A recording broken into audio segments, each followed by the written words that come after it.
Bonjour, aujourd'hui je suis avec François du studio Mighty Rocket et avec Médoc et nous allons parler du Beat the Mall, attention, du Beat the Mall obscur. Bienvenue dans Extra Life.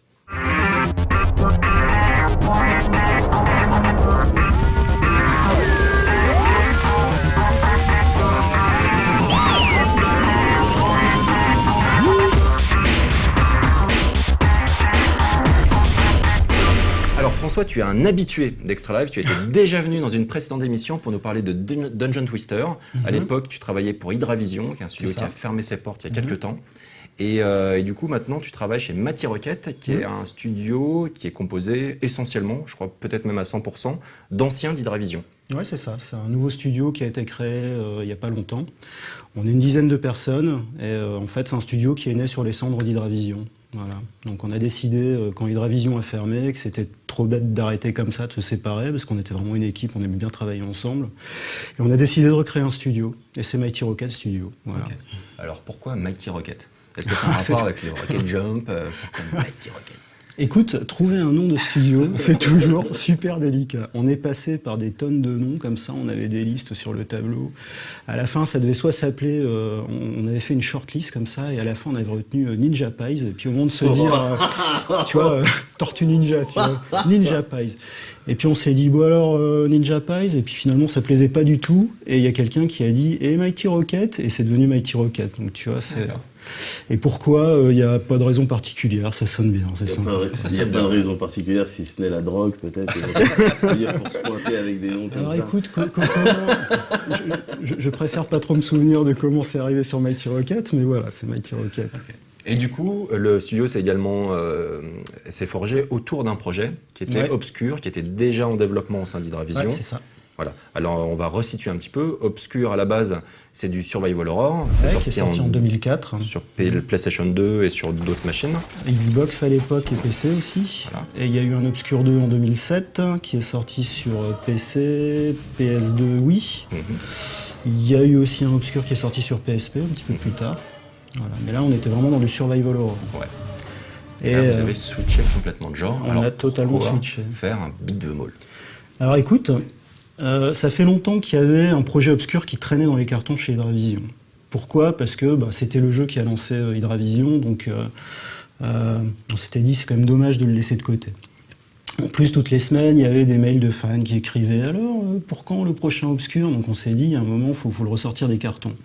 Sauf qu'entre 2004 et 2012, il y a pas mal de temps qui a passé. Et, à l'époque, ce qui basait Obscur, c'était les jeux, les films comme Scream, The Faculty, des choses comme ça.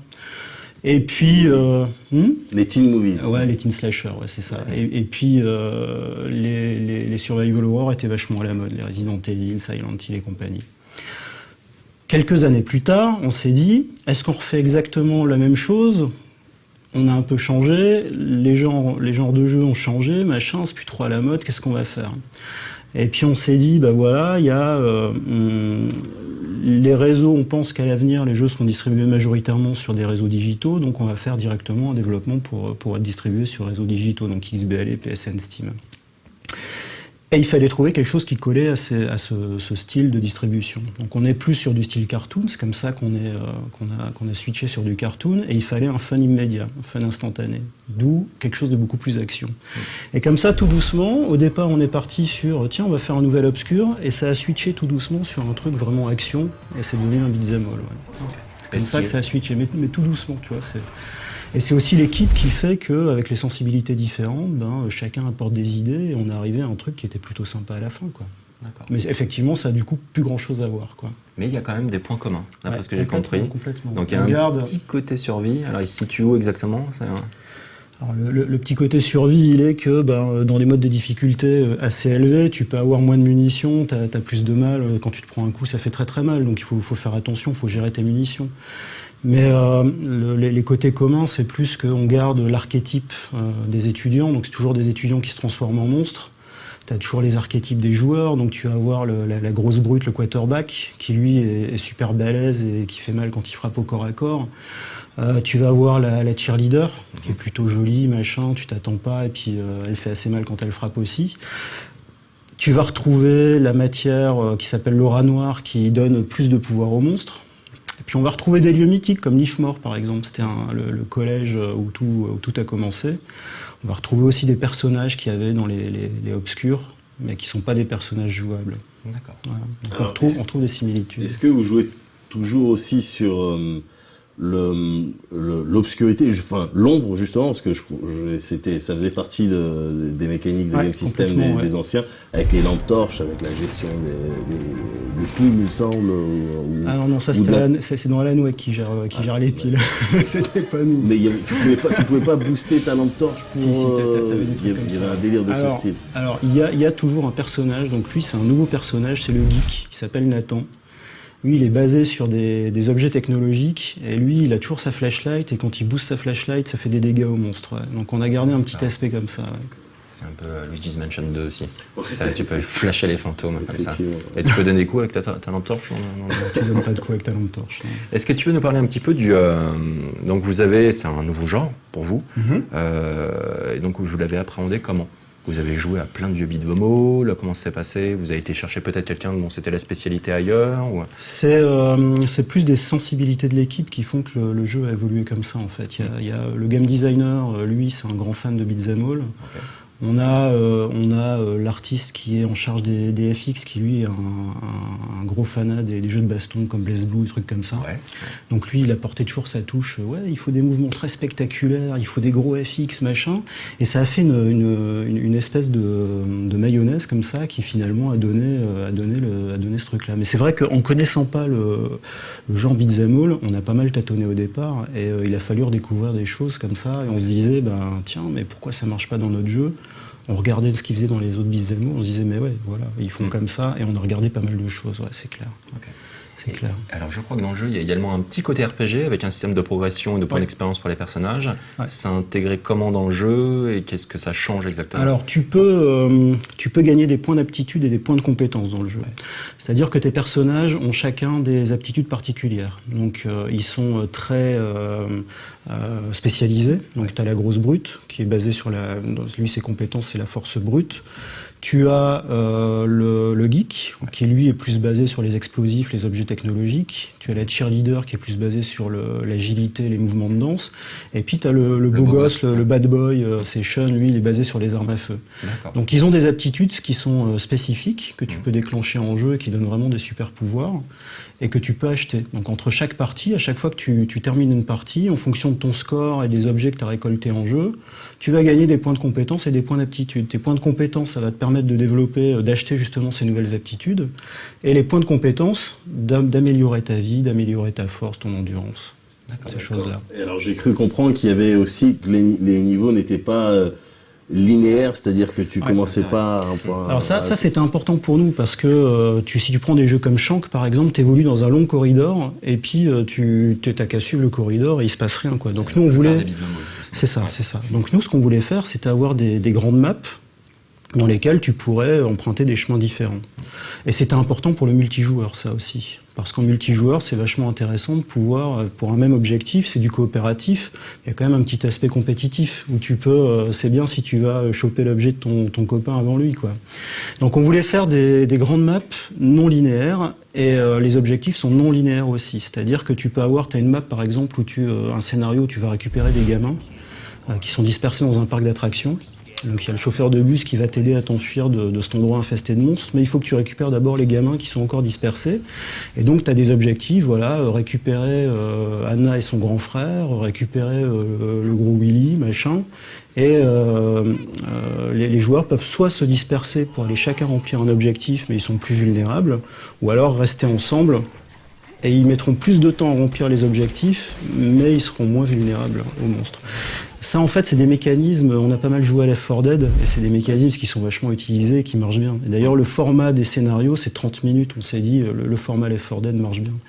Donc tu vois, c'est vraiment, le jeu, c'est une somme d'influences de plein de jeux comme ça, qui fait un petit melting pot qui donne Obscur. Okay. Et du coup, sur la partie multijoueur, je crois qu'on peut, donc il y a 4 personnages, on peut jouer à 3.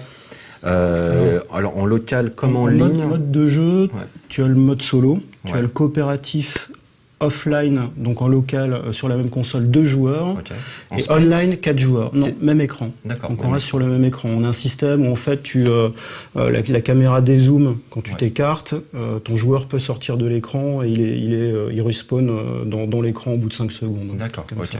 Bien. Un petit peu à la Spelunky ou même à la Mario, quoi, tout simplement. Ok. Et donc ensuite, à 3 joueurs, c'est en ligne. À partir de 3 joueurs, c'est en ligne. Tu peux jouer 3, 4 joueurs en ligne. 2, 3, 4 joueurs en ligne. Alors pourquoi pas 4, du coup? Question conne, mais pourquoi pas 4 joueurs en ligne? On peut jouer à 4, pardon, j'ai pas suivi. J'étais bloqué sur 3, moi. J'avais lu 3, j'étais là, genre, pourquoi que 3 joueurs? D'accord, on peut jouer à 4. Bon, ça, c'est cool. jouer à 4, ouais. Et ensuite, j'avais d'autres questions. Alors attends, je reprends mes petites notes. Dis-moi. Parce que j'étais perturbé avec cette histoire de 4 joueurs. Oui, sur la partie coop, justement, est-ce que tu as la possibilité de faire des actions réellement coopératives, par exemple en mettant ses pouvoirs genre à 2 ou en faisant... Est-ce qu'il y a des mouvements coop? Alors tu peux faire des combos à 2. Ouais. On a un système de combos qui fait que quand tu es tout seul, tu peux faire un certain nombre de combos, mais quand tu es à 2, par exemple, tu peux faire des juggles, je t'envoie le monstre, tu le récupères et tu peux faire des combos beaucoup plus gros. Donc tu as un bonus de score qui peut être beaucoup plus important, d'une part. Et puis tu as aussi des actions qui sont vraiment coopératives. Par exemple, on a dans un scénario qui se passe encore dans le parc d'attractions, il y a un moment pour t'échapper. Tu rencontres un personnage qui te dit « Je sais ce qu'on va faire, on va prendre un vieux char de parade. » Tu sais, c'est les parades comme Disneyland le soir avec les chars qui défilent. À part qu'on va le transformer, on va mettre des armures, on va mettre des armes dessus, on va en faire un vrai char blindé pour défoncer tous les monstres. Et là, quand tu réussis à récupérer tous les objets, à customiser ton char de parade, tu peux jouer à 4 et chacun a un poste. Donc tu as la Gatling en haut, tu as les lance-flammes sur le côté et tu peux intervertir de postes. Donc là, c'est vraiment coopératif. Ouais. Est-ce qu'il y a une dimension puzzle, mécanisme à activer, truc de ce style, ou ça reste principalement... Beaucoup moins, c'est vraiment très très action. C'est ce qu'on voulait, c'était avoir un jeu vraiment très très action avec du fun instantané. En fait, on s'était dit... en tant que joueur, ce qu'on aime, c'est tu fais une démo, au bout de 30 secondes, tu as compris comment ça marche et t'accroches au jeu ou t'accroches pas. On voulait vraiment un jeu où, au bout de 30 secondes, tu sais si t'aimes le jeu ou pas. Donc on a vraiment axé sur l'action, on a mis un petit peu de côté tout ce qui était narratif pour vraiment baser sur l'action et la bagarre. D'accord, mais alors du coup, il y a presque une volonté d'aller chercher un public complètement nouveau par rapport à ceux qui, par exemple, auraient passé du temps sur Obscure. Ouais. Là, pour le coup, mais je dirais que oui, c'est pas le public qu'on vise, si tu veux. C'est un peu comme quand t'as joué à Mario, t'as adoré Mario, puis tu fais Mario Kart. Tu vois, moi je dirais que c'est à peu près la même chose, quoi. Quand tu joues à Mario Kart, tu t'attends pas à retrouver des trucs que t'avais dans Mario. Cet Obscure-ci, c'est la même chose par rapport au Obscure précédent, finalement. Donc c'est un jeu coop, mais tu le disais tout à l'heure avec un petit côté compétitif, ça c'est très important parce que quand tu joues en coop, tu veux quand même pouvoir battre entre guillemets tes amis avec qui tu joues en coopération. Sinon c'est pas drôle. Et tu parlais d'un objet, que tu pouvais récupérer un objet qui était plutôt destiné à un autre personnage, ça se passe comment? Tu peux nous donner des petits détails là-dessus? En fait, ce qu'on est en train de faire, c'est tu as des objectifs qui peuvent être communs, d'accord? Donc tu peux avoir quelque chose de coopératif où par exemple je dois transporter un objet, pendant que je le transporte, je peux pas me défendre quand il y a des monstres qui m'attaquent, donc il y a l'autre qui me défend. Par contre, celui qui va marquer les points à la fin, plus de points d'objectif, c'est celui qui a rapporté l'objet. Donc tu vois, s'il le pose parce qu'il y a un monstre qui l'attaque par derrière, l'autre peut lui piquer et marquer les points à la place. Il y a des petits trucs comme ça, quoi. C'est parfait. Du coup, je jouerais pas avec toi, par exemple. Mieux pas, mais coopératif, c'est super, mais si t'as pas un petit aspect compétitif... Je suis entièrement d'accord, il le faut absolument, ça, c'est indispensable. Rigolo, et c'est comme dans un Mario que tu joues à 4, hein. Genre à un moment donné, t'as le Yoshi, tu gobes un de tes partenaires, tu balances dans un trou. C'est nécessaire. Si t'as pas ça, c'est nécessaire chez toi, dans tes pratiques, mais moi, non. Comme nous, ça, on s'entraîne. Côté compétition. Très bien. Tu veux dire, quand tu joues à la borne à Street Fighter, tu fais ami-ami, tu tapes pas trop. C'est la bagarre. Mais non, mais c'est la bagarre. C'est Street Fighter, c'est la bagarre. C'est pas pareil, on parle de quoi? Est-ce que tu peux... Alors, le jeu sort... Est-ce que tu peux nous donner une indication en gros par rapport à sa date de sortie? Alors, normalement, ça devrait sortir fin août, septembre, quelque chose comme ça. D'accord. Il sort sur PSN, XBLA et PC. Ouais. Pourquoi il sort pas sur Wii U? Mais non, mais il pose la question à chaque fois qu'on reçoit des gens qui sortent des jeux. J'ai une Wii U chez moi. Non, mais je sais bien, t'as raison. Écoute, on n'a jamais développé sur Wii U, donc au départ on pensait même pas le sortir sur Wii U, mais je dirais pourquoi pas. Pourquoi pas. Il y a pas, on n'a rien contre la Wii U en particulier. Bon, et le jeu donc, est développé par Mighty Rocket et est édité par Focus. Oui. Est-ce que tu peux nous parler comment s'est passé exactement le contact et pourquoi vous passez par Focus, pourquoi vous ne le sortez pas directement vous-même? Alors au départ, chez Hydravision, c'était un développement qui était destiné à être auto-édité par Hydravision. Donc on a un peu tâté de l'auto-édition. Et quand Mighty Rocket a été créé, on s'est dit que déjà créer un nouveau studio de développement, c'est beaucoup de taf. Finir le jeu, c'est pas mal de taf non plus.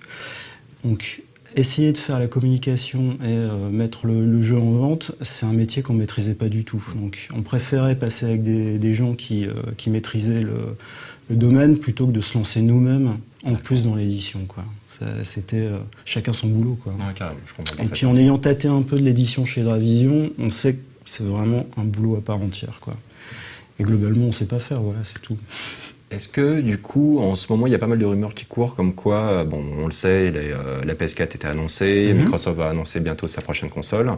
Est-ce que vous avez été approché, parce qu'il semblerait que les Sony, Microsoft, Nintendo également, fassent un petit peu la cour aux développeurs indés, aux gens qui ont des projets intéressants. Vous avez été approché un petit peu? Vous avez constaté ça? Non, mais Mighty Rocket, c'est vraiment un studio qui est très très récent. Donc les constructeurs, on les a jamais rencontrés dans les salons non plus. Voilà, maintenant, c'est clair que ça fait envie les nouvelles consoles. Hein. En tant que développeur, on a envie de mettre la main dessus et voir ce qu'elles ont dans le monde, c'est clair. Mais non, pour le moment, on n'a pas de contact du tout par rapport à ça. D'accord. Est-ce que tu peux également, donc on a abordé plein de choses. Ah oui, le style graphique. Oui. Semi-cartoon. Semi-cartoon. Alors ça veut dire quoi, semi-cartoon? Semi-cartoon, c'est semi-cartoon. C'est-à-dire, on a abandonné, en fait, c'est surtout pour dire qu'on a abandonné le style réaliste qu'il y avait dans les obscurs, mais c'est pas non plus des grands aplats de couleurs, si tu veux. Ça reste, c'est plus orienté cartoon quand même, mais on n'est pas dans le cartoon extrême avec du cel shading.